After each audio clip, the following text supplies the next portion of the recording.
Штипскиот земјоделски факултет денес е домаќин на четвртото меѓународно научно советување.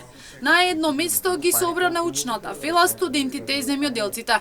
Климатските промени имаат влијание врз производството на храна, но на експертите потребно им е долгогодишни податоци за да направат една квалитетна анализа и стратегија. Според мерењата на управата за хидрометеоролошки работи, последните години се потопли, а со тоа и вегетацијата на растенијата е поместена за 2 до 3 недели.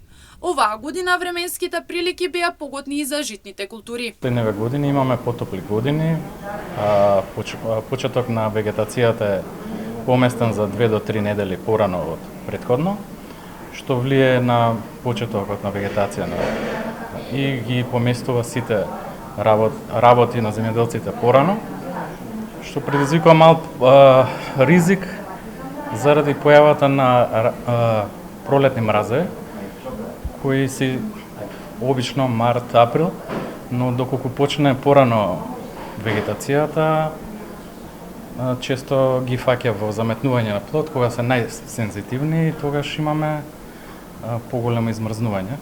Оваа година за среќа немавме таква ситуација. На некои места имаше така ниски температури, но во глобала ќе имаме се гледа дека овошките нема никаков сериозен проблем.